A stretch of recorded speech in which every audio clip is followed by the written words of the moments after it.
మొట్టమొదట ఒక వచనం మనం చదువుకుందాం. 125వ కీర్తన 1వ వచనం.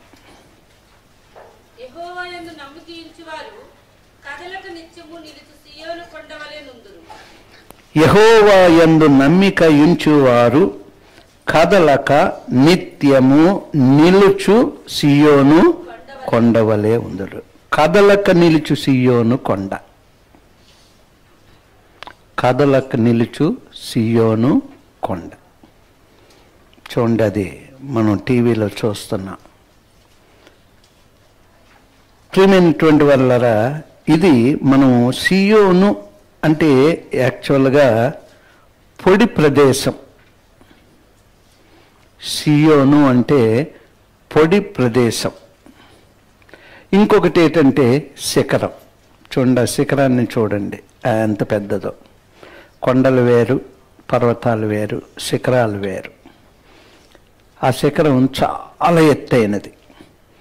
అందుచేత సియోను అనగా పొడి ప్రదేశం లేకపోతే శిఖరం అన్నటువంటి అర్థం వస్తుంది. ఈ కీర్తన 125 మనం చదువుకున్నాం. 120వ కీర్తన నుంచి 134వ కీర్తన వరకు యాత్ర కీర్తనలు అంటారు. చెప్పండి, 120 నుంచి అది బైబిల్లో మనం చూస్తే తెలుస్తుంది. 120లో యాత్ర కీర్తన మొదలవుద్ది, 134లో యాత్ర కీర్తన ఎండ్ అవుద్ది. అందులో 132వ కీర్తనే పెద్దది. మిగతావన్నీ మనం కంటతా పెట్టడానికి చిన్న చిన్న కీర్తనలే. ఇవి యాత్ర కీర్తనలు. యెరూషలేము పట్టణం కొండల మీద కట్టబడ్డది, చుట్టూ కొండలే. సియోను కొండ, అది దేవుని మందిరం ఉన్నటువంటి కొండ, సియోను కొండ. అనేక మార్లు ఇక్కడ చెప్పడం జరిగింది.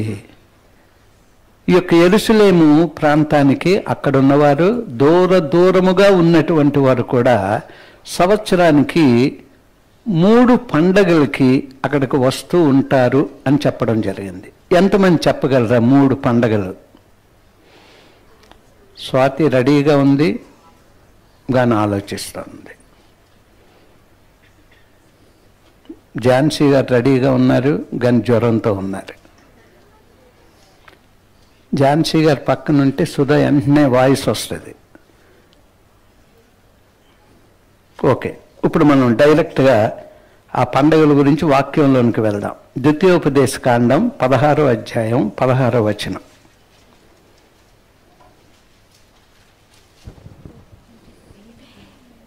ఏటికి 3 మూరలు అనగా పొంగని రొట్టెల పండుగలోను, వారముల పండుగలోను, పర్ణశాలల పండుగలోను నీ దేవుడైన యెహోవా ఏర్పరచుకొని స్థలమున నీ మగవారందరూ ఆయన సన్నిధిని కనబడవలెను. మగవారందరూ, పురుషులందరూ ఏటికి 3 మారులు అనగా పొంగని రొట్టెల పండగ. చెప్పండి, పొంగని రొట్టెల పండగ, వారముల పండగ, తర్వాత పర్ణశాలల పండగ ఎవరు మొదలు పెట్టారు? యేసన్న గారు కూడా కంటిన్యూ మొదలు పెట్టారు, అది కొనసాగుతుంది. పొంగని రొట్టెల పండగ, వారముల పండగ, పర్ణశాలల, ఇక మీరు మర్చిపోకూడదు. అంటే మగవారు కంపల్సరీ అందరూ కూడా ఎన్నో పండగల పుస్తకం కూడా మన దగ్గర ఉంది. ఈ 3 పండగలలో మాత్రం కంపల్సరీ ఆ యొక్క యెరూషలేమునికి వెళ్తూ ఉంటారు. సో ప్రియమైనటువంటి వాళ్ళరా, యెరూషలేం పట్టణం కొండల మీదే కట్టబడి ఉంది, కానీ దేవాలయం మాత్రం సియోను కొండ, ఆ ఎత్తైన శిఖరం, ఎత్తైనటువంటి శిఖరం. సియోను అనే ప్రస్తావన బైబిల్లో మొదటిసారి ఎక్కడ ఉంది? సియోను అన్నటువంటి ప్రస్తావన బైబిల్లో మొదటిసారి ఎక్కడ ఉంది? 2వ సమూయేలు 5వ అధ్యాయం 6 నుంచి 10 వచనాలు చదువుకుందాం.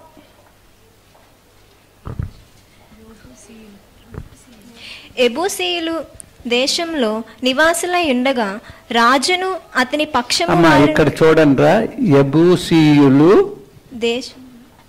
దేశమును నివాసులై ఉండగా, యెబూసీయులంట అక్కడ నివాసులై ఉన్నారు.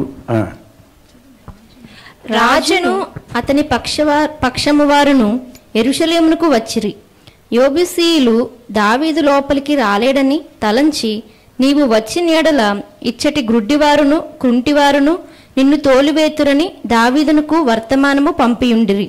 అయినను దావీదు పురమనబడిన సియోను కోటను దావీదు స్వాధీనపరుచుకొనెను. ఆ దినమున అతడు యెబూసీయులను హతము చేయువారందరి నీటి కాలువపైకి వెళ్ళి దావీదునకు హేయులైన గ్రుడ్డివారిని కుంటివారిని హతము చేయవలనని చెప్పెను. అందును బట్టి గ్రుడ్డివారును కుంటివారును ఉన్నారు. అతడు ఇంటిలోనికి రాలేడని సామెత పుట్టెను. దావీదు ఆ కోటలో కాపురముండి దానికి దావీదుపురమను పేరు పెట్టెను. మరియు మిల్లో నుండి దిగువకు దావీదు ఒక ప్రాకారమును కట్టించెను. అంతేనమ్మా.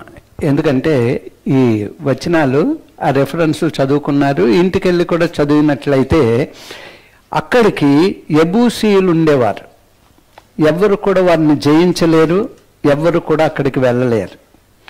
గుడ్డివారు కుంటివారే చాలు, వాళ్ళే తరిమేస్తారు ఎటువంటి వారు వచ్చినప్పటికీ, మంద ఈ ప్రాంతం అనుకున్నటువంటి వారు.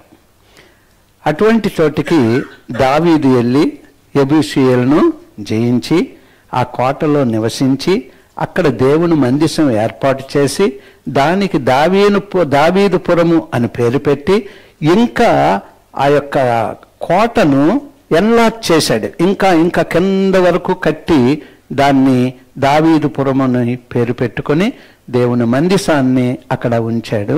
సొలొమోను మహారాజు మందిరం కట్టిన తర్వాత దావీదుపురంలో ఉన్నటువంటి ఆ మందిరాన్ని సొలొమోను మందిరంలోనికి తీసుకుని రావడం జరిగింది. సో యెబూసీయులు అక్కడ ఉండేవారు. ఏమనుకునేవారు? కుంటివారు గ్రుడ్డివారు చాలు, వాళ్ళు వెళ్ళి మొత్తం జయించేస్తారని. కానీ దేవుడు దావీదుని ఏర్పాటు చేసుకుని మరి వారిని జయించి దానికి దావీదుపురం అని పెట్టి అక్కడ దేవుని యొక్క మందసాన్ని ఏర్పాటు చేయడం మనం చూస్తూ ఉన్నాం. ఓకే. సో ప్రియమైనటువంటి వాళ్ళరా, అపోస్తులుడైనటువంటి పౌలు కొత్త నిబంధనలో ఈ సియోనుకి వీటికి ఒక విషయాన్ని తెలియజేశాడు. పౌలు ఇశ్రాయేలు ప్రజలను సియోనుతో పోల్చాడు. ఇశ్రాయేలు ప్రజలను దేంతో పోల్చాడమ్మా? మూలరాతిని యేసుక్రీస్తు ప్రభువుతో పోల్చాడు. ఇప్పుడు చెప్పండి, అపోస్తులుడైనటువంటి పౌలు గారు సియోనుని ఏ ప్రజలతో పోల్చాడు? ఇశ్రాయేలు ప్రజలు, దేవుని ప్రజలతో పోల్చాడు. మూలరాతిని దేనితో పోల్చాడు? యేసుక్రీస్తు ప్రభువుతో పోల్చాడు. అది మీరు అర్థం చేసుకోవడానికి టైం తీసుకుంటుంది, కానీ ఆ మాటలు జ్ఞాపకం ఉంచుకోండి. ఓకే, ఇందాక మనం చదివిన దగ్గరికి వద్దాం. సియోను అనేది దేవుని ప్రజలతో దేవుడు నివసించే ప్రదేశం. అది దేవుడు నివసించే ప్రదేశము సియోను. సియోను దేవుని ప్రజలు, మూలరాయి యేసుక్రీస్తు. అంటే దేవుడు తన ప్రజలతో నిత్య నివాసం, తన ప్రజలతో అంటే మనతో తను ఏర్పాటు చేసుకున్న ఇశ్రాయేలీయులు, వారితో సహపౌరులుగా దేవుడు మనల్ని చేశాడు. సో నిత్యము మనతో ఉండడానికి. అందుకే ఆ 125:1 మొట్టమొదటి మనం చదువుకున్నాం మన సబ్జెక్ట్. యెహోవా యందు నమ్మిక ఉంచువారు కదలక నిత్యము నిలుచు సియోను కొండవలే. సియోను కొండ, పర్వతం, శిఖరం, దాన్ని ఎవ్వరూ కదల్చలేరు. అది స్థిరముగా నిలుచున్నది, నిత్యము నిలుచున్నది. అటువంటిది సియోను పర్వతం. ఇప్పుడు మనం సబ్జెక్టులోనికి స్లోగా వెళ్దాం. వెళ్ళకముందు నిత్యము నిలుచుట అనేది మనం చూసినట్లయితే బబులోనులో దానియేలు ఉన్నారు. అంటే నెబుకద్నెజరు దానియేలుని, సద్రగ, మేషక, అబేద్నెగోలని, యవనస్తుల్ని తను తీసుకొని వెళ్ళిపోయాడు, బానిసల్ని. అక్కడికి వెళ్ళిన తర్వాత ఉన్నతమైన స్థానాన్ని దేవుడు సద్రగ, మేషక, అబేద్నెగోలకి అంతకంటే ఉన్నతమైన స్థానాన్ని దానియేలుకు అనుగ్రహించాడు. దానియేలు ఎంతమంది రాజుల కాలంలో ఉన్నాడు అనేది మనం చూసుకున్నట్లయితే ఒకసారి దానియేలు 4 రాజుల కాలంలో ఉన్నారు. కానీ 2 రాజులు ఒకటే, అంటే మాదీయ, పార్సీ ఈ యొక్క రాజుల టైంలో. అంటే చూడండి, ఒక రాజు మారిపోతే అడ్మినిస్ట్రేషన్ మారిపోద్ది. జగన్ గారు దిగిపోయారు, చంద్రబాబు నాయుడు గారు ఎక్కారు, అడ్మినిస్ట్రేషన్ మారిపోయింది. కాంగ్రెస్ దిగిపోయింది, బీజేపీ ఎక్కింది, అడ్మినిస్ట్రేషను మారిపోయింది. కానీ దానియేలంట 3 లేకపోతే 4 రాజుల టైంలో ఒకే పోస్ట్లో ఆయన నిలబడి ఉన్నాడు. చప్పట్లు కొట్టి దేవుణ్ణి కనపడతాం. కారణం ఏంటి? దేవుడు అభిషేకించాడు, దేవుడు జ్ఞానం ఇచ్చాడు, దేవుడు బుద్ధినిచ్చాడు, కలలకి అర్థాలని చెప్పడానికి. అందుచేత కథలక నిత్యము నిలిచేవాడిగా దానియేలుని దేవుడు దీవించాడు. ఎందుకంటే వారు నీతితో ఉన్నారు, యథార్థతతో ఉన్నారు, పరిశుద్ధతతో ఉన్నారు, ప్రార్థనాత్మతో ఉన్నారు. ఇవి కలిగి ఉన్నప్పుడంట స్థిరముగా నిలచు సియోను కొండవలే. ఇవి మనం కలిగి ఉండాలి. భక్తులైనటువంటి వారు అటువంటి క్యారెక్టర్స్ వారిని చూసినప్పుడు నీతి ఉంది, యథార్థత ఉంది, పరిశుద్ధత ఉంది, ప్రార్థన ఉంది, ఇవి కలిగి ఉన్నారు గనక వారు స్థిరముగా, రాజులు మారొచ్చు, ఎవరైనా మారొచ్చు, వారు మాత్రం అలాగేనే. అంటే ఇప్పుడు స్టీల్ ప్లాంట్ సంగతి వేరే, కానీ స్టీల్ ప్లాంట్లో ఈ క్యాజువల్ వర్కర్స్ అందరూ కూడా అలాగే ఉంటారు. కాంట్రాక్ట్లు మారిపోతారు కానీ వర్కర్స్ అలాగే ఉంటారు. వర్కర్స్ మారిపోరు. ఇప్పుడు పరిస్థితి వేరే అయిపోయింది. ప్రార్థన చేయాలి స్టీల్ ప్లాంట్ కొరకు. సో ప్రియమైనటువంటి వాళ్ళరా, సియోను కొండ మీద ఇంకా మీకు వచనం చెప్పలేదు.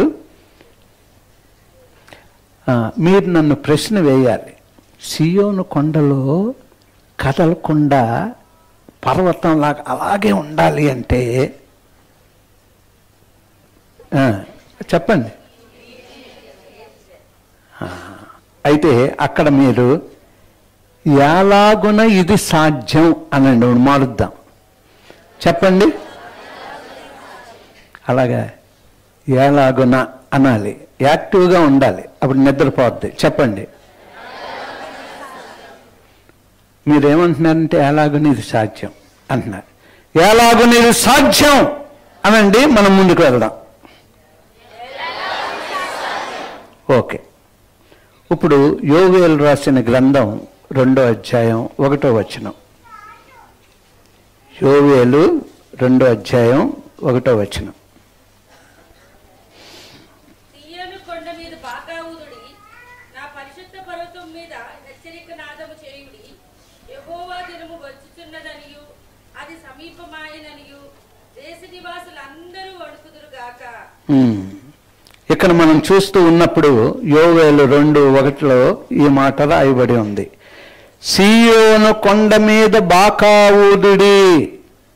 ఇందాక మనం ఏమనుకున్నాం? ఇది ఎలా సాధ్యం? ఇప్పుడు చూడండి ఎలా సాధ్యం. 1వ విషయం చెప్తున్నాను. సియోను కొండ మీద బాకా ఊదండి, నా పరిశుద్ధ పర్వతం మీద హెచ్చరిక నాదము చేయుడి. యెహోవా దినము వచ్చుచున్నదనియు అది సమీపమాయననియు దేశ నివాసులందరూ వణుకుదురుగాక. అంటే తీర్పు దినము. యోవేలు గ్రంథం తీర్పు దినము కొరకు అది ప్రధాన అంశముగా రాయబడి ఉంది. యోవేలు గ్రంథం చదువుతూ ఉన్నప్పుడు తీర్పు దినము కొరకు ప్రధాన అంశముగా అది రాయబడి ఉంది. సో ఇక్కడ మనం చూస్తూ ఉన్నప్పుడు మానవ చరిత్రను మార్చివేసే భావి కాలపు సంఘటనలు తెలియజేస్తుంది. అంటే భవిష్యత్ కాల సంఘటనలు, మానవ చరిత్రను మార్చివేసే. ఇందాక పాటలో ఏముంది? కథను మార్చివేసే. ఆ మాట చెప్తే చాలు. కథను మార్చివేసేది ఎలాగైతే ఇక పాటలో మనం పాడి దేవుణ్ణి గణపరిచామో, చరిత్రనే మార్చివేసినటువంటి సంఘటన మనకి ఇక్కడ కనబడుతూ ఉంది. మార్చివేసే భావి కాలపు సంఘటన. ఎన్నో నాశనాలు జరిగిపోతూ ఉన్నాయి. అమెరికాలో జరిగిపోతుంది, చైనాలో జరిగిపోతూ ఉన్నాయి, రష్యాలో జరిగిపోతూ ఉన్నాయి, యెరూషలేములో జరిగిపోతూ ఉన్నాయి, మక్కా మదీనా దగ్గర జరిగిపోతూ ఉంది. ఎన్నెన్నో సూచనలు ఆకాశం మీద కనబడుతూ ఉన్నాయి. వరదలు వచ్చేస్తూ ఉన్నాయి. ఇల్లులే కొట్టుకుని పోతూ ఉన్నాయి. వేల ఎకరాలు కాలిపోయి బూడిదైపోతూ ఉన్నాయి. ప్రతిరోజు ఈ మధ్య కాలంలో నోవా కాలము ఎలాగుందో, అయితే ప్రభు ఏమన్నాడు? నోవా కాలంలాగా ప్రపంచాన్ని ముంచివేయను, కానీ నా రాకడికి నోవా కాలపులాగా ఉంటుంది. అంటే వరదలు, క్షణకాలములో వరదలు వచ్చి ఇళ్ళల మీద నుంచి వరదలు, ఇంకా ప్రజలు అలాగ ఉంటారు. అలాగే లాస్ ఏంజలస్ ఆ యొక్క ఏరియాల్లో కాలి బూడిదైపోయాయి. నిన్న రాత్రి అయితే అక్కడ ఆయిల్ రిఫైనరీ కాలిపోతూ ఉంది అమెరికాలో, లూయిస్ అనే పట్టణం. సో ప్రియమైనటువంటి వాళ్ళరా, ఈ యొక్క గ్రంథము రాబోయే దినాలలో మన అంటే తీర్పు దినానికి సూచనలు భావి తరముల వారికి, అంటే భవిష్యత్తులో జరగబోయేవన్నీ కూడా ఇక్కడ రాచివేసి ఉన్నాడు. అయితే ఈ సంఘటన జరగక ముందు, అంటే రాబోయే దినాల్లో జరగబోయే సంఘటనలు జరగక ముందు నాశనము, అంధకారము, ప్రకృతిలో అనేక రకములైనటువంటి మార్పులు, సంఘటనలు, అలాగే మిడతల గురించి బైబిల్లో చెప్పబడింది. మిడతలు వచ్చి మరి మొత్తం పంటలన్నీ తినేసాయని కూడా మనం ఎన్నోసార్లు విన్నాం ఇంతకుముందే. అప్పుడు జరిగాయి, ఇప్పుడు కూడా జరగబోతూ ఉన్నాయి. అది అటువంటి పరిస్థితిలో లోకము మీదకి రాబోతూ ఉంది. అయితే ఈ టైంలో దేవుని ప్రజలమైన మనం ఏం చేయాలంట? బాకా ఓదాడి, ఇంకా హెచ్చరిక నాదము చేయాలి. బాకా ఓదాలి, హెచ్చరిక నాదం చేయాలి. ఎందుకు? భవిష్యత్ అంతా ప్రభువు వారు చెప్పారు. ఇప్పుడు చూడండి, నాస్టాడమస్ చెప్పారని, ఇంకేదో ఒక ఆడవాళ్ళలాగా ఉంటారు కదమ్మా, ఏంటి మీరేం చదవడం లేదా, చూడడం లేదా? ఈ మధ్య అతనివే కదా చూపెడుతున్నారు. బాబా వంగ ఆయన పేరు, బాబా వంగ. నాస్ట్రాడమస్ చెప్పినవి, బాబా వంగ చెప్పినవి అన్నీ జరిగిపోతూ ఉన్నాయి. అంటే నాయకులు చనిపోబోతూ ఉన్నారు, ఏ నాయకుడు చనిపోబోతూ ఉన్నాడు, ఏం జరగబోతుందని వాళ్ళు ప్రిడిక్షన్ చేశారు ఎప్పుడో, అవన్నీ కూడా ఇప్పుడు జరుగుతూ ఉన్నాయి. అయితే అందుకేమంటున్నాడు? బాకా ఓదండి అన్నాడు. తర్వాత హెచ్చరిక చేయండి అన్నాడు. దేనికి బాకా ఓదడం, దేనికి హెచ్చరిక చేయడం అంటే, చూడండి, ఇప్పుడు స్కూల్కి వెళ్ళాలి, ఏం కొడతారు? చర్చికి వెళ్ళాలి, అక్కడ బెల్లే. అంటే ఇప్పుడు లేదు కానీ ఇప్పుడు కూడా మనకి లూథరన్ చర్చెస్, బాప్టిస్ట్ చర్చెస్ ఎత్తైన దీంట్లో, తర్వాత ఆ క్యాంపస్లో ఒక్కసారి ఆ బెల్ల కొట్టారంటే అందరూ కదిలి వచ్చి చర్చిలోకి రావాలి. అలాగే బిహెచ్పి సైరన్ వినబడుతూ ఉంటుంది, ఇంకా చాలా కంపెనీలు సైరన్లు వినబడుతూ ఉంటాయి. దేనికి? జాబ్ కొరకు. స్కూల్కి వెళ్ళడానికి, చర్చికి వెళ్ళడానికి, జాబుకు వెళ్ళడానికి. అలాగే డిఫెన్స్లో ఆర్మీ, నేవీ, ఎయిర్ ఫోర్స్ ఇంకా దానికి సంబంధించినవన్నీ కూడా అక్కడ విజిల్ వినబడుతుంది. విజిల్ వినబడగానే ఆ సమయం మాకు తెలుస్తుంది కనుక అక్కడ నిలబడాలి, వెళ్ళి ఆలస్యం అవ్వడానికి వీలు లేదు. ఇదంతా కూడా బాకా ఓదడం. సమయం వచ్చింది లేదా సమయం అయ్యింది, స్కూల్కి రండి, చర్చికి రండి, ఇంకా ఉద్యోగానికి రండి, ఇంకా సైరన్స్, ఇంకా అనేక రీతులుగా, లేకపోతే అక్కడ ప్రమాదం జరిగింది, సైరన్స్. అయితే పరిశుద్ధ పర్వతం మీద హెచ్చరిక నాదము చేయండి అంటే పిలుపునివ్వండి, పిలుపు, హెచ్చరిక చేయండి, పిలుపునివ్వండి. ఇది యోవేలు 2:1 చదివాం. యెహోవా దినము వచ్చుచున్నది, అది సమీపమాయనని దేశ నివాసులందరూ వణుకుదురుగాక అన్నటువంటి మాట మనం చూస్తూ ఉన్నాం. ఇప్పుడు ప్రకటన గ్రంథం 22:11. ప్రకటన గ్రంథం 22:11. అన్యాయము చేయువాడు ఇంకను అన్యాయమే చేయనిము, అపవిత్రుడైన వాడు ఇంకను అపవిత్రుడుగానే ఉండనిము, నీతిమంతుడు ఇంకను నీతిమంతుడుగానే ఉండనిము, పరిశుద్ధుడు ఇంకను పరిశుద్ధుడుగానే ఉండనిము. 12. ఇదిగో త్వరగా వచ్చుచున్నాను, వాని వాని క్రియ చొప్పున ప్రతివానికి ఇచ్చుటకు నేను సిద్ధపరిచిన జీతము నా యొద్ద ఉన్నది. హల్లెలూయా. ప్రకటన గ్రంథానికి వెళ్ళిపోయాం. యోవేలు గ్రంథం మొదలు పెట్టాం. ప్రభువు రాకడ, భవిష్యత్తు రాకడ, భవిష్యత్తు విషయాలు అన్నీ కూడా ఆ సందేశాలు యోవేలులో ఉన్నాయి. ఇక్కడ ప్రకటన గ్రంథానికి వచ్చినప్పటికీ 22:11 ఆఖరి అధ్యాయం 11వ వచనంలో అన్యాయము చేయువాడు ఇంకనూ అన్యాయమే చేయనిమ్ము, అపవిత్రుడైన వాడు ఇంకనూ అపవిత్రుడుగానే ఉండనిమ్ము. అన్యాయము, అపవిత్రత. తర్వాత నీతిమంతుడింకను నీతిమంతుడిగానే ఉండనిమ్ము, పరిశుద్ధుడింకను పరిశుద్ధుడిగానే ఉండనిమ్ము. మీదని అపవిత్రుడు, అన్యాయం చేయవాడు. కిందకి మనం చూసినప్పటికీ నీతిమంతుడు, పరిశుద్ధుడు. సో ప్రియమైనటువంటి వాళ్ళ ఈ మాటను మనం చూసుకున్నప్పుడు 12వ వచనం, ఇదిగో నేను త్వరగా వచ్చుచున్నాను, వాని వాని క్రియ చెప్పిన ప్రతి వానికి ఇచ్చుటకు నేను సిద్ధపరిచిన జీతము నా యొద్ద ఉన్నది. ఇది వార్నింగ్, ఇది హెచ్చరిక. బాకా ఓదండి అని చెప్తూ ఉన్నాడు, పిలుపునివ్వండి అని చెప్తూ ఉన్నాడు, చివరి దినాలలో మనమున్నాము అని హెచ్చరిస్తూ ఉన్నాడు, జరుగుతున్నటువంటి పరిస్థితులన్నీ గమనించండి అని చెప్తూ ఉన్నాడు.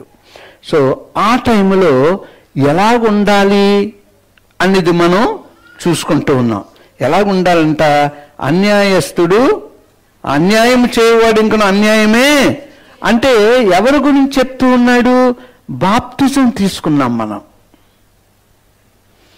బాప్తిజం తీసుకున్నాం మనం, దేవుని కుటుంబంలో చేర్చబడ్డాం మనం, ప్రత్యేకింపబడ్డాం లోకం నుంచి మనం, పరిశుద్ధ జీవితం జీవించడానికి సంకల్పించుకున్నాం, నీతిమంతుడైనటువంటి దేవుని నీతిలో కొనసాగాలని మనం ఆలోచన చేసుకుని ఉన్నాం. కానీ ఏం చేస్తున్నామంట, మళ్ళా అన్యాయము చేయడానికే. ప్రభు అంటున్నాడు తీర్పు వచ్చేస్తుంది, అన్యాయం చేయవాడు ఇంకా అన్యాయం చేయని, లోకంలోకి వెళ్ళినవాడు ఇంకా లోకంలోనికి వెళ్ళని. జాగ్రత్త సుమా, పడిపోతున్నావేమో మేలుకో, తిరిగి పాత స్థితికి వెళ్తున్నావేమో మేలుకో. చేతావని హెచ్చరిక, ఒక పిలుపు. సో ప్రియాతి ప్రియమైనటువంటి వాళ్ళరా, అన్యాయం చేయవాడు ఇంకను, అపవిత్రుడైన వాడు ఇంకను అపవిత్రతే. అంటే ఇంకా ఎక్కువ అన్యాయస్తుడు ఇంకా అన్యాయం చేసుకొని వెళ్ళిపోతూ ఉన్నాడు, అపవిత్రుడు ఇంకా అపవిత్రతతోనే వెళ్ళిపోతూ ఉన్నాడు. జాగ్రత్త సుమా,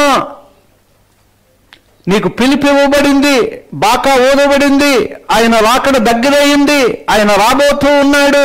మళ్ళా నువ్వెందుకు వెనక్కి వెళుతూ ఉన్నావు? సాతాను నిన్ను ఇంకా వెనక్కి తీసుకొని వెళ్ళిపోతాడు. జాగ్రత్తగా ఉండాలి, దైవజనులు జాగ్రత్తగా ఉండాలి, పెద్దలు జాగ్రత్తగా ఉండాలి, విశ్వాసులు జాగ్రత్తగా ఉండాలి. చేతావని, హెచ్చరిక, వార్నింగ్. సో ప్రియాతి ప్రియమైనటువంటి వాళ్ళరా ఎలాగున్నారు? చాలా జాగ్రత్తగా. సాతానుడు చూస్తున్నాడంటే ఎవడు బలహీనతలు. తాగుబోతు ఇంకా తాగుబోతుగా ఉన్నాడు, వ్యభిచారి ఇంకా వ్యభిచారిగానే ఉన్నాడా, పాత పద్ధతుల్లో ఉన్నారా, నీతి తప్పిపై బూతులాడుతూ ఉన్నామా, నీతి తప్పిపై యథార్థతను కోల్పోయామా, యథార్థత లేకుండా ఉన్నామా, ఎలాగున్నాము అనేది ఒకసారి పరిశోధన చేసుకోవాలి. ఇక్కడ అంటున్నాడు నీతిమంతుడు ఇంకనూ నీతిమంతుడుగానే, అంటే అభివృద్ధి, నీతిలో అభివృద్ధి కావాలి. ఎలా ఉన్నావు నీవు? అన్యాయం చేసేవాడుగా, అపవిత్రుడి చేసేవాడుగా ఉన్నావా? జాగ్రత్త సుమా, ఆత్మదేవుడు సహాయం చేయబోతున్నాడు. లేకపోతే లాక్కొని వెళ్ళిపోయేవాడిని దగ్గరలోనే ఉన్నాడు, జాగ్రత్త. అయితే ప్రభు అంటున్నాడు నీతిమంతుడు ఇంకా నీతిలో. దేవుడు అభివృద్ధి కోరుచూ ఉన్నాడు. శారీరక అభివృద్ధే కాదు, ఆత్మీయ అభివృద్ధే కాదు, ఆ గుణ లక్షణాలలో కూడా అభివృద్ధి మనం కలిగి ఉండాలి అని ఆయన కోరుతూ ఉన్నాడు. నీతిమంతుడిగా ఉంటున్నటువంటి మనమంట ఇంకా ఇంకా ఇంకా నీతిగా, లేకపోతే చాలు ఇప్పటి వరకు నీతిమంతులుగా ఉన్నాం, ఏం చేస్తాంలే, అలాగే ఇలా ఉందాంలే అనుకోవడానికి వీలు లేదు. నీతిమంతుడు ఇంకనూ నీతిమంతుడుగానే, ఇంకనూ పరిశుద్ధుడు ఇంకనూ పరిశుద్ధుడుగానే. ఎలాగుండాలి? కదలక నిలుచు సియోను కొండవలే ఉండాలి అంటే మనం ఎలాగుండాలి? హెచ్చరిక ఇవ్వబడింది, పిలుపు ఇవ్వబడింది, బాకా ఊదబడింది. ప్రభువు రాకడ కూడా అలాగే ఉంటుంది. సో ప్రియాతి ప్రియమైనటువంటి వాళ్ళరా, నీతిమంతుడు ఇదిగో త్వరగా వచ్చుచూ ఉన్నాను ఆయనంట నమ్మకాన్ని చూస్తాడంట, మనలో ఉన్న విశ్వాసాన్ని చూస్తూ ఉంటాడంట, మనలో ఉన్న విధేయతను చూస్తూ ఉంటాడంట, మనలో ఉన్న న్యాయాన్ని చూస్తూ ఉంటాడంట, మనలో ఉన్న ప్రేమను చూస్తూ ఉంటాడంట, మనలో ఉన్న భక్తిని చూస్తూ ఉంటాడంట, మనలో ఉన్నటువంటి పరిశుద్ధతను చూస్తూ ఉంటాడంట. ఇన్ని గుణాలు మనకు కావాలంట.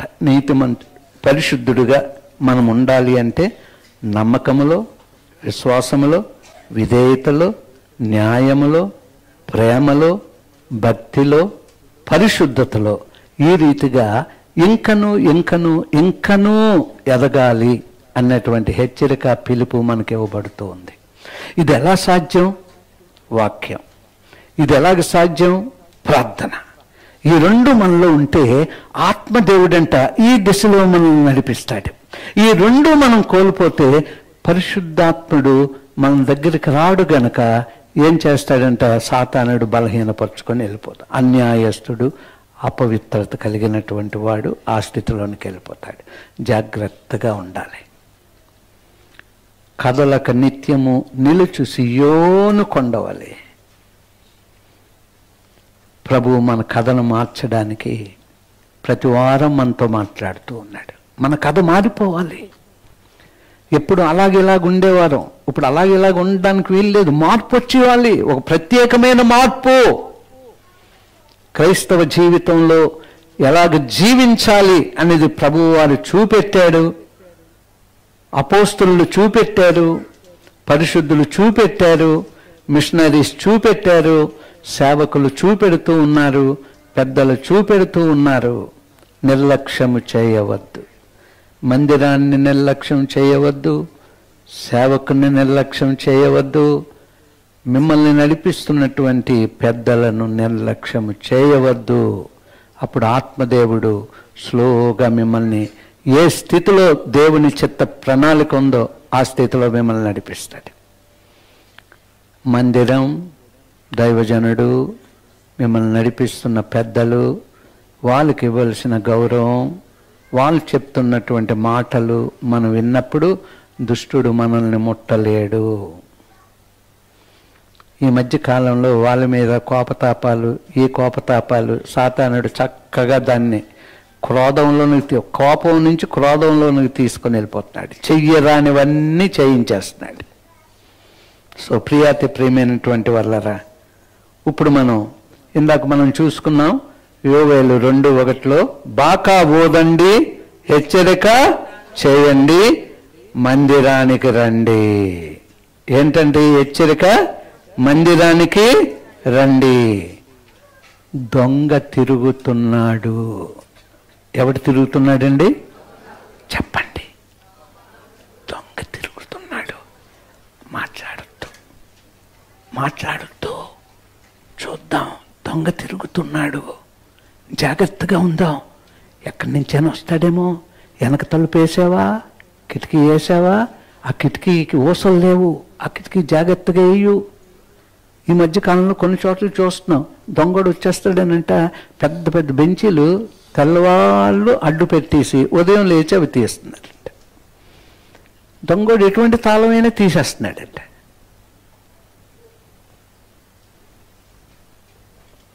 దొంగ ఎవడండి? సాతానుడు. ఎలాగైనా సరే మన హృదయాల్లో దూరిపోవాలి, తలంపుల్లో దూరిపోవాలని, మన బ్రతుకుల్లో దూరిపోవాలని, మన మార్గాల్లోనికి చొచ్చుకుని రావాలని, ఎలాగైనా మన పరిస్థితులను చూసి పక్కదారిని పట్టే స్థితిలోనికి మనల్ని నడిపించాలని. దొంగ జాగ్రత్త. ఎందుకు ఈ మందిరం? ఎందుకు ఈ వాక్యం? ఎందుకు ఈ క్రమశిక్షణ? ఎందుకు ఉదయాన్నే రావడం? దొంగ నుంచి తప్పించుకోవడానికి దేవుడు మార్గాల్ని చూపెడతాడు, శక్తినిస్తాడు, మన ముందుంటాడు, మనల్ని బలపరుస్తాడు. నీతిలోని పరిశుద్ధతలోని ఎదగడానికి, ఆయన రాకడికి సిద్ధపడడానికి, ఆయన కోరిన విధంగా ఉండడానికి, బ్రతుకులు సరిచేసుకోవడానికి ఆయన చూస్తూ ఉన్నాడు. చాలా జాగ్రత్తగా ఉండాలి. ఆశీర్వాదం కావాలి. ఆత్మఫలముందా? ఆత్మవరములున్నాయా? పోగొట్టుకుంటూ ఉన్నావా? ఎలాగున్నావు? ఆత్మఫలము కాపాడుకోవాలి. ఆత్మవరముల ద్వారా దేవుని పరిచర్యలను కొనసాగించాలి. దొంగోడు వచ్చి దొంగిలించాడేమో. ఆత్మఫలం, ఆత్మవరములు, నీలో ఉన్న తలాంతులు వాడు దొంగలించాడేమో. జాగ్రత్త. వాడు దొంగలించడానికి సిద్ధంగా ఉన్నాడు. పనిపాట్లు పెట్టేస్తాడు, అవసరం లేని మాటలు పెట్టేస్తాడు. అన్నిటికీ సమయం ఉంటుంది, దేవుని దగ్గరికి సమయం ఉండదు. జాగ్రత్త సుమా.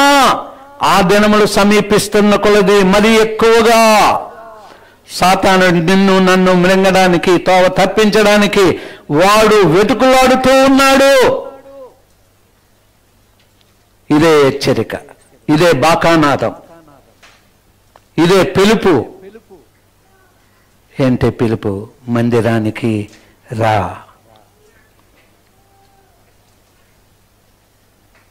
సేవకుని పెద్దల్ని విడవకండి. అర్ధరాత్రి అయినా ఫోన్ చేయండి, అందరం స్పందిస్తాం. మీ పరిస్థితులు ఏమైనా అది మా బాధ్యత. భక్తిలో మీరున్నప్పుడు, మీ సమస్యల్లో పెద్దల్ని కోరినప్పుడు, పరిశుద్ధాత్ముడు పెద్దల ద్వారా, దైవజనుని ద్వారా మీకు ఒక చక్కని సలహా, ఆ సలహా మీ జీవితాలకి మరి అటు ఇటు అయిపోకుండా స్థిరపరిచేదిగా ఉంటుంది. అవసరమైతే ఇంటికొచ్చి కౌన్సిలింగ్ ఇచ్చి, ఇంటికొచ్చి ఆలోచన ఇచ్చి వారు వెళ్తూ ఉంటారు. మీ కొరకు బాధ్యత వారు తీసుకుంటూ ఉన్నారు. సో ప్రియమైనటువంటి వాళ్ళరా, సిసిసి కుటుంబం ప్రత్యేకంగా దేవుడు మనతో మాట్లాడుతూ ఉన్నాడు. కదలకుండా ఉండు, సియోను కొండవలే స్థిరముగా మనముండులాగున. ఈ పరిస్థితులన్నీ ఎలాగుండాలి? నీతిలో ఎదగాలి, పరిశుద్ధతలో ఎదగాలి, అన్యాయానికి అపవిత్రతకి దూరంగా ఉండాలి. తీసుకున్నావు తీర్మానం, ఏదో తప్పిపోతున్నావు, కానీ దేవుడు ప్రేమామయుడు, మరలా హెచ్చరిస్తూ ఉన్నాడు. సో ప్రేమైనటువంటి వాళ్ళు ఇప్పుడు ఒక వచనం చదువుకుందాం. ఓబద్య 1వ అధ్యాయం 15వ వచనం. ఓబద్య 1వ అధ్యాయం 15వ వచనం. యెహోవా దినము అన్యజనులందరి మీదకి వచ్చుచున్నది. అప్పుడు నీవు చేసినట్టే నీకును చేయబడును. నీవు చేసినదే నీ నెత్తి మీదకి వచ్చును. చూడండి ఎంత చక్కగా చెప్తున్నాడు. ఓబద్య 1వ అధ్యాయం 15వ వచనంలో యెహోవా దినము అన్యజనులందరి మీదకి వచ్చుచున్నది. అన్యజనులందరి మీదకి వచ్చుచున్నది అంటే తీర్పు వచ్చుచున్నది. అప్పుడు నీవు చేసినట్టే నీకును చేయబడును, నీవు చేసినదే నీ నెత్తి మీదకి వచ్చును. తీర్పు దినం, తీర్పు దినం. నీవు నేను ప్రతిష్టమైనటువంటి ఆయన స్వాస్థ్యం, ప్రత్యేకమైనటువంటి వారం మనం, పరిశుద్ధంగా జీవించవలసిన వారం మనం. నేను పరిశుద్ధుడును గనక నీవు పరిశుద్ధముగా ఉండాలి. పరిశుద్ధులే పరలోకానికి చేరుతారు. నేను పరిశుద్ధుడిని గనక మీరు పరిశుద్ధులుగా ఉండాలి. చిన్న మాట కాదు, లేకపోతే ఆ పరలోక రాజ్యాన్ని కోల్పోతాం. యాకోబు యొక్క 12 మందిని మనం చూస్తూ ఉన్నాం. యాకోబు యొక్క అన్నగారి పేరు ఏంటండి? ఏసావు. ఏసావు యాకోబు, ఏసావు యాకోబు. ఇక్కడ మనం చూస్తూ ఉన్నప్పుడు యాకోబు 12 మంది తన కుమారుల్లో యోసేపుని మనం చూసినప్పుడు ప్రత్యేకింపబడ్డాడు. అన్నలు భక్తిలోనే ఉన్నారు, భక్తి లేకపోవడం కాదు. యాకోబు కుటుంబం అది.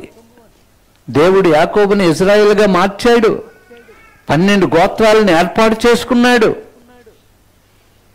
సో 12 మంది భక్తిలో లేరని కాదు, భక్తిలో అటు ఇటుగా ఉన్నారు. యోసేపు అయితే స్థిరమైనది, కదలనిది అయినటువంటి సియోను కొండవలే. ఎందుకంటే అన్నల్లాగా ఆయన లేడు. యవన కాలము నుండి కూడా అన్నలకి చెప్పేవాడు ఇది మీరు చెయ్యొద్దు అని, తండ్రికి చెప్పేవాడు అన్నలు చేస్తున్న పనులు. అందుకు యోసేపు మీద అన్నలు మరి పగపట్టారు, కోపపడ్డారు, చేయకూడనివన్నీ చేశారు. కానీ దేవుడు యోసేపుని ఫలించటి కొమ్మగా, అనేకులకు ఆహారం పెట్టేవాడిగా, తన యొక్క ప్రజలందరికీ ఆహారం, తన కుటుంబానికి ఆహారం పెట్టేవాడిగా రాజస్థానంలో కూర్చున్నాడు. 12 మంది వేరు, యోసేపు వేరు. భక్తి లేక కాదు, అందరికీ భక్తి ఉంది. సో ప్రియమైనటువంటి వాళ్ళరా, ఈ మాటలన్నీ వినడానికి మందిరానికి మనం వచ్చాం. ఇవి మనం చదువుకున్నాం, ఇవి మనం వింటూనే ఉన్నాం, కానీ గ్రహించలేకపోతూ ఉన్నాం. అందుకే ఆయా సమయాలలో పరిశుద్ధాత్ముడు మనకు అవగాహనిస్తూ, అర్థం చేసుకోవడానికి కృపనిస్తూ, ఆయన మళ్ళా తిరిగి ఈ మాటలు ప్రకటిస్తూ ఉన్నాడు. బాకావుది ప్రకటిస్తున్నాడు, పిలిచి ప్రకటిస్తూ ఉన్నాడు. జాగ్రత్త, మీరు నేను జాగ్రత్తగా ఉండాలి, నీతితో ఉండాలి, పరిశుద్ధతగా ఉండాలి అని చెప్పి మనం చూస్తూ ఉన్నాం. భక్తిలో పోటీ ఉండాలి, భక్తిలో పోటీ ఉండాలి. పడవ నీటిలో ఉంది, నీరు పడవలో ఉంటే, చేప సముద్రంలో ఉంది, ఉప్పు చేపలో లేదు. ఉప్పు చేపలో ఉంటే మీదనంత ఉప్పేసి కడిగినప్పటికీ అలానే ఎంత అది రుచిగా ఉంటుంది. ఒక్కొక్కరికి ఒక్కొక్క రుచి ఇష్టం, కవళ్ళు ఇష్టం. పేర్లు చెప్పండి అమ్మా ఒకసారి, కొంచెం చేపల పేర్లు చెప్పండి రా. నెత్తళ్ళు అమ్మ, నీకు నెత్తళ్ళు ఇష్టమేమో. ఓకే, వంజరం. అబ్బా బాగా చెప్పేస్తున్నారు. మళ్ళీ ఆకలి వేసేస్తుంది, ఆగిపోండి, ఆకలి వేసేస్తుంది. ఓకే, సో చాలా మంచిది. అంచేత బోటు నీటిలో ఉన్నప్పటికీ నీరు బోట్లో ఉండకూడదు. ఈ నావలో సముద్రం నీరు ఉండకూడదు, నావలో యేసయ్య ఉండాలి. చేపలో సముద్రపు ఉప్పు ఉన్నట్లయితే అది మనం తినలేం. చూడండి, చేప సముద్రంలో ఉన్నప్పటికీ ఆ ఉప్పు తనలో లేదు. ఇలాంటివి ఎన్నో రీతిలుగా మనల్ని బలపరుస్తాయి. మనము ఈ లోకము అనే సముద్రంలో ఉన్నాం, కానీ లోకం మనలోకి రాకూడదు. లోకం మనలోనికి వస్తే ప్రభు ఏమీ చేయలేడు, సాతానుడికి దొరికిపోతాం. అందుకే పౌలు అంటున్నాడు, లోకమునకు సిలువ వేయబడ్డాను, నాకు నేను కూడా సిలువ వేయబడ్డాను. రెండిట్లకి. మరి మీరు కూడా అపోస్తులుడైనటువంటి మాటని గ్రహించిన వారముగా చాలా జాగ్రత్తగా దేవుడు కోరిన విధంగా జీవించడానికి, బ్రతకడానికి ముందుకు వెళ్ళాలి. అంటే లోకం మనలోకి, అంటే ఆచారాలు, ఇప్పటికి మనందరికీ ఆచారాలు ఉన్నాయి. ఆచారాలు ఉంటే సాతానుడు స్లోగా మనల్ని తీసుకొని వెళ్ళిపోతూ ఉంటాడు. లోక పద్ధతులు మనలో ఉంటే స్లోగా సాతానుడు మనల్ని తీసుకొని వెళ్ళిపోతాడు. నీతి పరిశుద్ధత ఆయన కోరుచూ ఉన్నాడు, కానీ మరి పద్ధతులు ఆచారాలు అది కోరడం లేదు. అలాగుంటే అప్పుడు అప్పుడు అప్పుడు అప్పుడు కాదు, పాట వచ్చేస్తుందిరా నాకు. పాట అమ్మ, నులివెచ్చని స్థితి పాట ఏదో ఉంది కదా.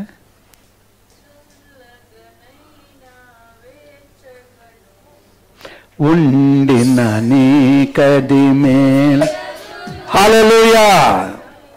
ఇలాగనండి, చల్లగనైనా వెచ్చగను, ఉండిన నీ కది మేలగును, నులివేచన స్థితి నీకుండిన, బయటకు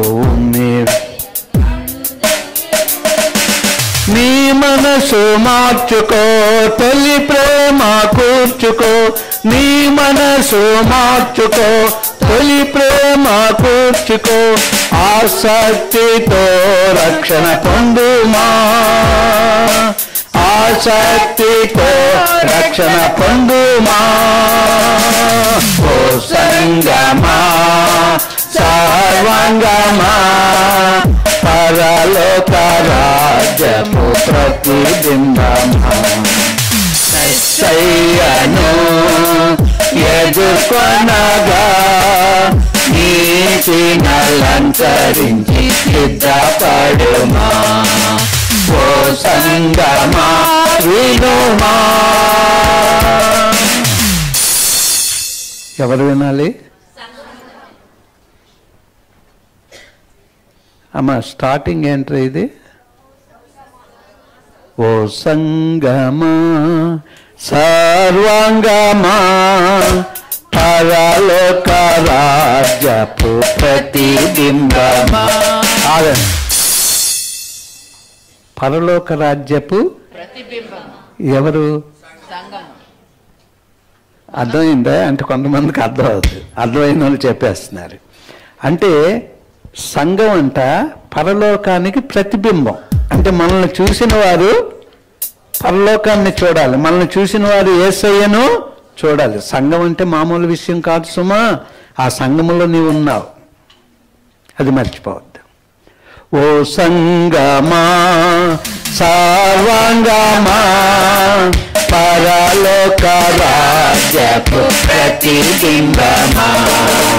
ఓ సంగమా సర్వాంగమా, పరలోక రాజ్యపు ప్రతిబింబమా. హల్లెలూయా. సో నీవు నేను సంఘముగా ఉన్నాం. మన హృదయమే ఆయన మందిరం. అంచేత మనమంట ప్రభువుకి, మనల్ని చూసిన వారు ప్రభువుని చూడాలంట, మనల్ని చూసిన వారు పరలోక రాజ్యం ఇలాగుంటుందా, ప్రజలు ఇలాగుంటారా అని తెలుసుకోవాలంట. చూడండి, ప్రభు అయిన యేసుక్రీస్తు వారు ఈ లోకానికి వచ్చినప్పుడు నేను పాపులకు స్నేహితుడను అన్నాడు. పాపులతో కలిసి భోజనము చేశాడు, కానీ పాపులలో చేరలేదు. అది ప్రాముఖ్యమైనది. పాపుల కొరకు వచ్చాడు, పాపులతో భోజనం చేశాడు, పాపులతో కలిసి తిరిగాడు, కానీ పాపుల్లో చేరలేదు. చీకటిలో ఉన్నవారు వెలుగును చూశారు, వెలుగు ద్వారా వారి జీవితాలు వెలుగుమయమైపోయాయి, ఆశీర్వదింపబడ్డారు. సో మనం ఇక్కడ చూస్తూ ఉన్నది ఏంటంటే, పాపుల్లో చేరకుండా ప్రత్యేకమైన జీవితం ఆయన జీవించాడు. యోసేపు కూడా అన్నలతో కానీ, అన్నల్లో చేస్తున్న పనుల్లో కానీ, అలాగే బానిసనిగా వెళ్ళిపోయినప్పుడు పాపములో కానీ వెళ్లకుండా ప్రత్యేకింపబడ్డాడు. దేవుడు ఆశీర్వదించాడు. యోసేపుని యేసు ప్రభువుతో చూస్తున్నప్పుడు అన్ని క్వాలిటీస్ కూడా ఆయనకి అలాగే ఉన్నాయి. ఎలాగ ప్రభువు వారి విషయంలో కార్యాలు జరిగాయో అలాగే యోసేపు జీవిత విషయంలో కూడా కార్యాలు జరుగుతూ ఉన్నాయి. అది మొదటిది మనం చూసుకుని ఉన్నాం, ఎలాగ ఉండాలి, పిలువబడ్డాం మనం.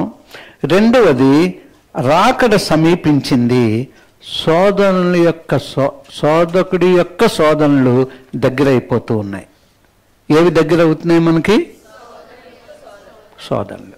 యవనస్తులకి, స్త్రీలకి, పురుషులకు, అలాగే పెద్దలకు, అందరికీ శోధనలు ఎక్కువైపోతాయి. శోధన సహించాలి అంటే వాక్యము, ప్రార్థన, పరిశుద్ధత, నీతి ఇవన్నీ మన దగ్గర ఉండాలి. శోధనలు వస్తాయి. శోధనలో కథ మార్చబడుద్ది. తిరిగి భక్తి జీవితం లేనటువంటిది మళ్ళా భక్తి జీవితంలో స్థిరపరచడానికి దేవుడు కొన్ని శోధనలను తీసుకొని వస్తాడు. చెట్టుకి కాయలు లేవు, పళ్ళు లేవు, అప్పుడు ఏం జరుగుతుందమ్మా?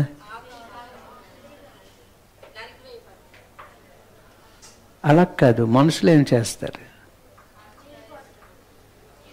రాళ్ళు విసరరు. ఏం విసరమ్మా? ఆకులు తింటారేటి? తింటారు. కాయలున్న చెట్టుకి, పండ్లున్న చెట్టుకి దెబ్బలు తగులుతూ ఉంటాయి. ఒక్కోసారి పడిపోతాం కూడా. ఒక్కోసారి సాతాను యొక్క నోటికి, దావీదు ఒకసారి అన్నాడు, వాడు పళ్ళ నుండి నన్ను కాపాడిన దేవుడు అన్నాడు. సాతాను పళ్ళ నుండి నన్ను కాపాడిన దేవుడు. సో ప్రియమైనటువంటి వాళ్ళ కాయలు, పళ్ళు మనలో ఉన్నప్పుడు శోధనలు వస్తూనే ఉంటాయి, రాళ్ళు మన మీదకి వస్తూనే ఉంటాయి.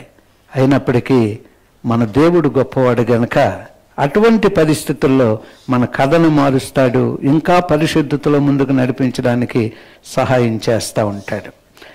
అంచేత మనం యేసుక్రీస్తు ప్రభు వారు బాప్తిజం తీసుకున్నారు. తీసుకోగానే దేవుని యొక్క అభిషేకం, ఆత్మ దిగి వచ్చింది. అప్పటి నుంచి మొదలు పెట్టాడు ఎవరు? సాతానుడు. శోధించి శోధించి శోధించి శోధించి రాళ్ళను రొట్టెలుగా చేసుకోవా, ఇక్కడి నుంచి నువ్వు గెంతీవా, నా కాలుకు నీవు మొక్కవా. చూసారా? ఒకదానైనా అట్లా ఒకటి, ఒకదానైనా ప్రభువుకే. ఇది ఎందుకు మనం అర్థం చేసుకోవడం లేదు? శ్రమలు నీకు వస్తూ ఉన్నాయి అంటే కారణం ఏంటి? శ్రమలు నీకు వస్తూ ఉన్నాయంటే నీవు నీతిగా ఉన్నావు, పరిశుద్ధంగా ఉన్నావు, ఫలిస్తూ ఉన్నావు గనక రాళ్ళు విసిరివేయబడుతూ ఉన్నాయి. అలాగే ప్రభు అయిన యేసుక్రీస్తు వారికి సాతానుడు ఎన్ని పరీక్షలు. ఆ పరీక్షలన్నిటిలో నెగ్గడానికి కారణం ఏంటంటే దేవుని వాక్యమే అనే ఖడ్గం ఆయన పట్టుకుని ఉన్నాడు. ఇది మనల్ని నడిపించేది. సో ప్రియమైనటువంటి వాళ్ళరా, నీవు దేవుని కుమారుడు అయితే రాళ్ళను రొట్టెగా చేసుకో, ఇక్కడి నుంచి దూకి నీవు నాకు నమస్కారం పెట్టు అని. కానీ తెలుసా, ప్రభువు మీద ఉన్నటువంటి అభిషేకం ఏం చేసిందంటే సాతాన్ని తోక ముడిచి పరిగెత్తి పారిపోయేవాడిగా. అంచేత సంఘానికి ఏది కావాలి ఇప్పుడు? అభిషేకం. ఏం కావాలి? సంఘానికి ఏం కావాలి? మొన్న ఇంటి దగ్గర ఆత్మ నింపుదలతో ఉన్నావా? ఆత్మ నింపుదలతో ఉన్నావా? దేవుని ప్రత్యక్షతలు చూస్తూ ఉన్నావా? ఎప్పుడు ఇది సాధ్యం? వాక్యం చదువుతూ, ప్రార్థన చేస్తూ, ఆయన సన్నిధిలో ఆరాధనాత్మ కలిగిన వారముగా సమయం ఉన్నప్పుడల్లా ఆయన సన్నిధిలోకి మనం వస్తూ ఉన్నప్పుడంట అభిషేకంతో నింపబడుతూ ఉంటాం. ఎన్ని రాళ్ళు దుష్టుడు వేస్తూ ఉన్నప్పటికీ ఆ అభిషేకం అంట వాటన్నిటి నుంచి కూడా మనల్ని భద్రపరుస్తూ ఉంటుంది అభిషేకం. సో ప్రియాతి ప్రేమైనటువంటి వాళ్ళరా, ఇప్పుడు 2 అయిపోయి 3వ దానికి వెళ్దాం. ఓబద్యా 1వ అధ్యాయం 17వ వచనం. ఓబద్యా 1వ అధ్యాయం 17వ వచనం. అయితే సియోను కొండ ప్రతిష్ఠితమగును, తప్పించుకొనిన వారు దాని మీద నివసింతురు. యాకోబు సంతతి వారు తమ స్వాస్థ్యములను స్వతంత్రించుకొందురు. 18వ వచనం. మరియు యాకోబు సంతతి వారు అగ్నియు, యోసేపు సంతతి వారు మంటయు అగుదురు. ఏసావు సంతతి వారు వారికి కొయ్యకాలుగా ఉందురు. ఏసావు సంతతి వారిలో ఎవడును తప్పించుకొనకుండా యోసేపు సంతతి వారు వారిలో మండి వారిని కాల్చుదురు. యెహోవా మాట ఇచ్చి ఉన్నాడు. ఇక్కడ ఇందాక నేను చెప్పిన మాట, యాకోబు ఉన్నాడు, ఏసావు ఉన్నాడు. యాకోబు గురించి, ఏసావు గురించి, యోసేపు గురించి ఇక్కడ చెప్పబడుతూ ఉంది. ఓబద్యా 1:17-18. ఇప్పుడే పాప చదివింది, ఇప్పుడు నేను చదువుతున్నాను. మీకు ఆల్రెడీ 2 మాటలు చెప్పాను కనుక ఈ మాటలు మీరు అర్థం చేసుకోనండి. అయితే సియోను కొండ ప్రతిష్ఠిత మగును. ఎక్కడి నుంచి మనం మొదలు పెట్టాం? సియోను కొండ కదలని రీతిగా, స్థిరపరిచే రీతిగా మనల్ని ఉంచుతాది. అది స్థిరమైనది, స్థిరముగా నిలుచున్నది అన్నటువంటిది మనం చూసాం. ఇక్కడ ఏమంటున్నాడు ఇప్పుడు? అయితే సియోను కొండ ప్రతిష్ఠిత మగును, తప్పించుకొనిన వారు దాని మీద నివసింతురు. యాకోబు సంతతి వారు తమ స్వాస్థ్యములను స్వతంత్రించుకుందురు. మళ్ళా 18లో, మరియు యాకోబు సంతతి వారు అగ్నియు. చెప్పండి, యాకోబు సంతతి వారు అగ్నియు, యోసేపు సంతతి వారు మంటయు అగుదురు. అంటే అగ్ని అనగా యాకోబు, మంట అనగా యోసేపు. చూడండి ఎంత చక్కగా చెప్తూ ఉన్నాడు. యాసావు సంతతి వారు, ఏమండి? యాసావు సంతతి వారు. యాసావు ఎవరు?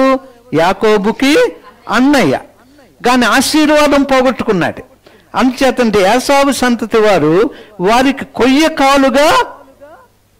కొయ్యకాలంటే చెక్క మండిపోద్ది, అయిపోద్ది దాని పని. కొయ్యకాలుగా ఉందరు. యాసావు సంతతి వారిలో ఎవడునూ తప్పించుకొనకుండా యోసేపు సంతతి వారు వారిలో నుండి వారిని కాల్చుదురు. యెహోవా మాట ఇచ్చి ఉన్నాడు. అగ్ని, మంట, ఈ 2 కలిసి అంట కొయ్యకాలని కాల్చివేస్తాయి. మనం ఎలాగుండాలంట? దేవుని ప్రజలైన మనము అగ్నిగా, మంటగా, దేవుని యొక్క అభిషేకము పొందిన వాడిగా మనం ఉండాలి అనేది ఈ మాటలో మనం చూస్తూ ఉన్నాం. అగ్ని బలిపీఠం మీద ఉంటుంది. బలిపీఠం మీద ఎప్పుడు కూడా అగ్ని మండుతూ ఉండాలి అని చెప్పాడు. మంట యోసేపు హృదయంలో మంట ఉండాలి. దీపమైతే పురుగులు వచ్చి తర్వాత ఏం జరుగుతుందో మర్చిపోయాను, మీరు చెప్పండి. ఆఫ్ చేసేస్తాయిరా దీపాన్ని. పురుగులు వచ్చి ఏం చేస్తే? మంట మురుగులనే కాల్చివేస్తాయి. మరి ఎలాగ ఉండాలనుకుంటున్నారు? దీపంగా ఉండాలా, మంటగా ఉండాలా? అగ్ని, మంట, దీపముగా కాదు. అది మనం చూసుకోవాలి. దీపము పురుగులు దీపాన్ని ఆఫ్ చేస్తాయి, మంట పురుగులను కాల్చివేస్తాయి. ఇప్పుడు మనకు కావలసింది, సిసిసి సంఘ కుటుంబానికి కావలసింది ప్రార్థన, అభిషేకం. ప్రార్థించినప్పుడు వారి మీదకి పరిశుద్ధాత్మ అగ్నివలే నాలుకల వలె విభజింపబడి వారి మీదకి వచ్చింది. వారంట అనేకులను మండించారంట. అనేక ఆత్మలని ప్రతిరోజు రక్షణలోకి నడిపించారంట. ఆ అభిషేకం వచ్చినప్పుడంట పేతురులో మార్పు వచ్చింది, అపోస్తలులో మార్పు వచ్చింది. 3000 మంది, 5000 మంది, 4000 మంది రక్షణ పొందుతూ ఉన్నారు. ఇంకా అక్కడి నుంచి సంఘం అలాగా అభివృద్ధి చెందుకుంటూ ఇక్కడి వరకు వచ్చింది ప్రపంచం. వారు మండారు, మండించారు. నీవు నేను అభిషేకముతో మండుతూ ఉండాలి.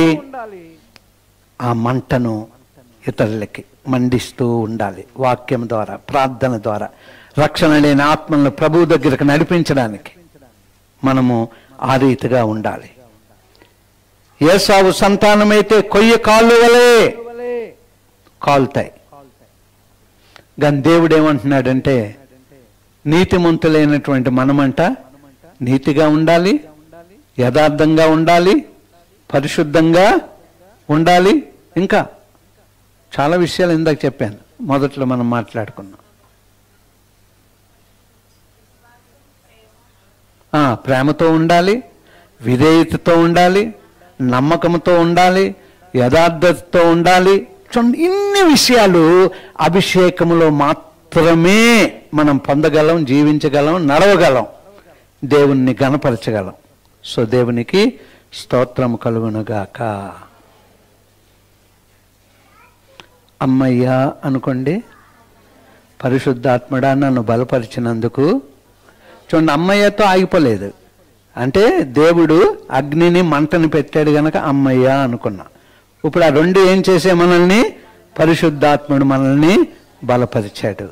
ఆత్మ ఫలము, ఆత్మ వరములు కలిగిన వారముగా మనకిచ్చిన అన్ని తలాంతులు వాడబడుతూ లోకం నుంచి ప్రత్యేకమైన జీవితాన్ని మనం పొందగలిగి మన కుటుంబాలు ప్రార్థించే కుటుంబాలుగా, ప్రార్థనా దీప కుటుంబాలుగా, ప్రార్థించే సంఘముగా దేవుడు మన సంఘాన్ని ఉంచాలి. కొన్ని కుటుంబాలే ప్రార్థనా గోపురాన్ని ఎన్నుకొని వచ్చి ప్రార్థిస్తూ ఉన్నాయి. మిగిలిన వారు ఎక్కడ కనబడడం లేదు.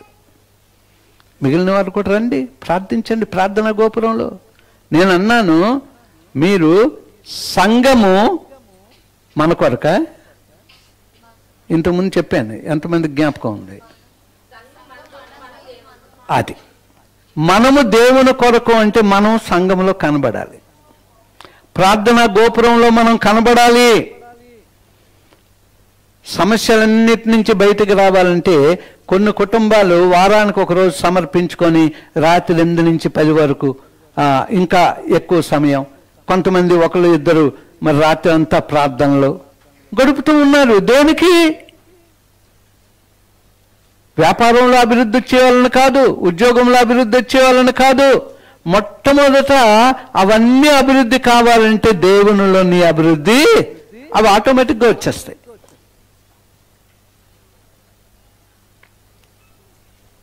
దేవునికి కనబడు, దేవుని మందిరానికి వచ్చి, ప్రార్థనా గోపురానికి వచ్చి కనబడు. దేవునికి నువ్వు కనబడు, అక్కడ కనబడతావు.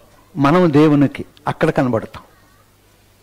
ఎప్పుడైతే అక్కడ కనబడ్డావో నీ పరిస్థితి అన్నీ మారిపోతాయి, కథ మారిపోద్ది.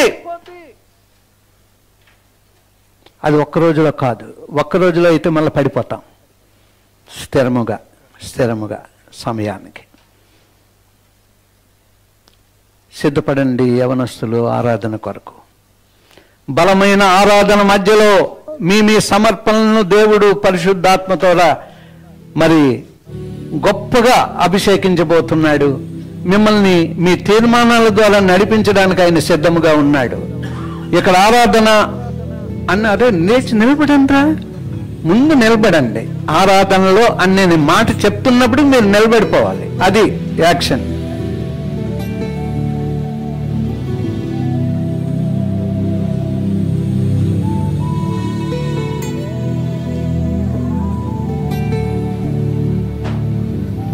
పరుగున రావాలి, సిద్ధపడాలి. అది మనం నేర్చుకోవాలి మన యవనస్తులు.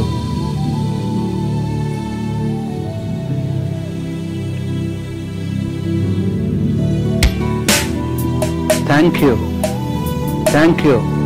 పిల్లలు ఆరాధనలో నడిపిస్తున్నప్పుడు ఆరాధనాత్మతో ఉందాం. అదే టైంలో హృదయంలో ప్రార్థన చేసుకుందాం. ప్రభువా, నీతిగా, యథార్థంగా, పరిశుద్ధంగా, అయ్యో నా తండ్రి విధేయత కలిగిన వాడిగా, ఇదిగో నీ యొక్క గుణలక్షణాలన్నిటితో నిన్ను గణపరిచేవాడిగా ఇంకా లోకము నాలోనికి రాకుండా నా తండ్రి, అలాగే నీకు అభిషేకముతో నేను అగ్నిలా ఉండాలి, మండుతూ ఉండాలి, అనేకులను మండించాలి. ఆ స్థితిలో యోసేపు వలె ఫలించడి కొమ్మగా నిన్ను గణపరిచేవారుగా మమ్మల్ని చేయండి అని ప్రార్థన చేద్దాం. కొయ్యకాలుగా ఉండడానికి వీలు లేదు, అది కాలిపోతే. యాసావు సంతానంగా ఉండడానికి వీలు లేదు. యాకోబు వలె, యోసేపు వలె బలిపీఠం మీద అగ్ని మండుతూ ఉండాలి. Thank you.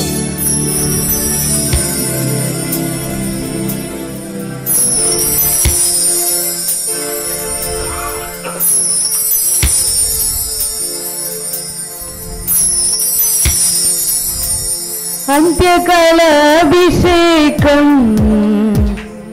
సర్వజనుల కోసం,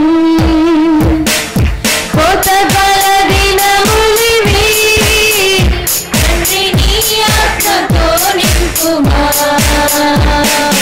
అంత్యకాల అభిషేకం సర్వజనుల కోసం, కోతకాల దినములివి, తండ్రి నీ ఆత్మతో నింపుమా. మండే ఆత్మల్లేరా దేవా, అన్య భాషలతో అభిషేకించు, మెగసైదాలల్లే నన్ను తాకుమా. జీవా నది వలనే ప్రవహించుమా. మండే ఆత్మల్లేరా దేవా, అన్య భాషలతో అభిషేకించు, మెగసైదాలల్లే నన్ను తాకుమా. జీవా నది వలనే ప్రవహించుమా. ఎముకలలోయలునా గొప్ప సైన్యమునే చూడగా, అధికారం దయచేయుమా. జీవమారమ్మని ప్రవచించెదా. ఎముకలలోయలునా గొప్ప సైన్యమునే చూడగా, నీ అధికారం దయచేయుమా. జీవమారమ్మని ప్రవచించెదా.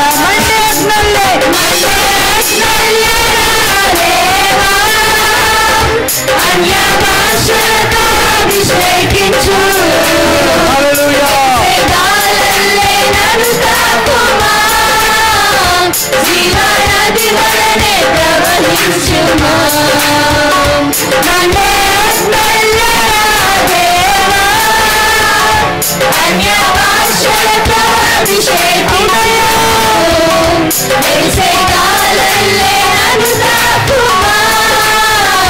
జీవా నది వలనే ప్రవహించుమా. కరుణము కొండపైన గొప్ప మేఘమయ ఆవరించగా, ఆహాబు భయపడిన అగ్ని వర్షము కుమ్మరించుమా. కరుణను కొండపైన గొప్ప మేఘమయ ఆవరించగా,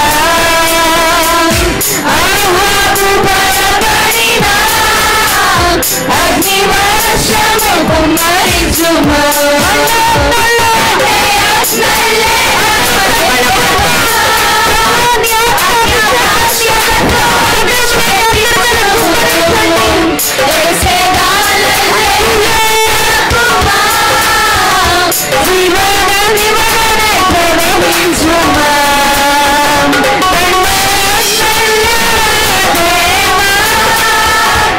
అన్య భాషలతో అభిషేకించు, ఎగసేగాలల్లే నన్ను తాకుమా. జీవా నది వలనే ప్రవహించుమా. దీనై పర్వతమందు అగ్ని పొగవల నిన్ను చూడగా, ఇశ్రాయేలు దైవమా, నాతో కూడా ఉన్నవాడా.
అలాగే చేతులు జోడించి శరములు వంచినట్లయితే శాంతిమూర్తి గారి వాక్యం మనలో ఫలించలాగిన రతిరామ్ జీవితంలో దేవుడు గొప్ప కార్యం చేసి ఉండగా వారిని వారి కుటుంబమును దేవుడు దీవించి దుష్టుని ఏ క్రియ మీద తన మీద ఏలుబడి చేయకుండా ఉండునట్లు ఆయన ప్రార్థిస్తూ ఉన్నప్పుడు మనందరం ప్రార్థనలో ఏకీభవిద్దాం. మహిమా స్వరూపుడైన మా తండ్రి, మా ప్రభువా, నీ ఘనమైన పరిశుద్ధమైన వందనాలు తండ్రి. Thank you. నీ దాసుని మరుగు చేసుకుని మీరు మాలో ప్రతి ఒక్కరితో మాట్లాడే ప్రతి మాటను బట్టి మీకు స్తుతి స్తోత్రాలు వందనాలు. ఒక్కొక్కరిలో పరిశుద్ధాత్మ కార్యం విరివిగా జరిగించండి ప్రభువా. Thank you. నీ ప్రత్యక్షతలో ప్రతి వారిని నడిపించండి ప్రభువా. అవును రాజా. ఇంకా నువ్వు లోతైన జీవితంలో మేము జీవించి నిన్ను మహింపరిచేటట్లుగా సంఘాన్ని బలపరిచి కట్టమని ప్రార్థన చేసి వేడుకుంటున్నాం తండ్రి. నాయనా నీకు స్తుతులు స్తోత్రాలు వందనాలు తండ్రి. సంఘం మధ్యకి నీ దాసుని నీ బిడ్డని రప్పించి ఆయన మీద చేతులుంచి పెద్దలందరి చేత ప్రార్థన చేయించిన నీ గొప్ప కృపకై స్తోత్రం. ఆయన బిడ్డని మీరు దర్శించండి, హృదయాన్ని తెరవజేయండి, అపవాది క్రియల నుండి సంపూర్ణ విడుదల దయచేయండి తండ్రి. మీ నామను మహింపరిచి నీ కొరకు బలమైన సాక్షిగా నిలవబెట్టి మహింపొందమని వేడుకుంటున్నాం తండ్రి. వాక్యం విన్న ప్రతి ఒక్కరిని దర్శించండి, ప్రతి ఒక్కరిని బలపరచండి, లోతైన అనుభవానికి నడిపించండి, అభివృద్ధి పరచండి ప్రభు. ఒక్కొక్కరి అక్కర మీరే తీర్చి మీ నామములో మహిమ పొందమని యేసు నామములో అడిగి వేడుకుంటున్నాం తండ్రి. ఆమేన్. మన కథను మార్చి ఆయన మహిమ కొరకు నడిపించడానికి ఈ రోజు దేవుడు చేసిన కార్యమును బట్టి చేతుల మీదకి దేవుని స్తుతించి కనపరుద్దాం. హల్లెలూయా, హల్లెలూయా, హల్లెలూయా. యేసు రక్తమే జయ, శిలువ రక్తమే జయ. ప్రభు యేసు నామమునకు సంపూర్ణమైన విజయం కలుగును గాక. ఆమేన్. నా ప్రాణమా యెహోవాను సన్నతించము, నా అంతరంగమునున్న సమస్తమా ఆయన పరిశుద్ధ నామమును సన్నతించము. నా ప్రాణమా యెహోవాను సన్నతించము, ఆయన చేసిన ఉపకారములలో దేనిని మరవకము. ఆమేన్. తొట్టిల్లకుండా కాపాడుటకు సర్వశక్తి కలిగిన దేవుని ప్రేమ, ప్రభు అయిన యేసు క్రీస్తు వారి కృప, పరిశుద్ధాత్మ దేవుని యొక్క దివ్య సన్నిధి సహవాసము కూడి ఉన్న మన కుటుంబములకును రాలేని వారికి ప్రత్యేకముగా విడుదలను అనుగ్రహించిన రతిరామునుకును వారి కుటుంబమునకును తోడుగా ఉండి నడిపించి బలపరిచి కాపాడును గాక. హల్లెలూయా, హల్లెలూయా, హల్లెలూయా. పరిశుద్ధాత్మతో నింపు, కడవరి వర్షము పొంగు. పరిశుద్ధాత్మతో నింపు, ఈ భూమి వర్షము పొంగు. నీలాంటి సేవకులముగా ఈ భూమి వర్షము పొంగు. నీలాంటి సేవకులముగా. హల్లెలూయా.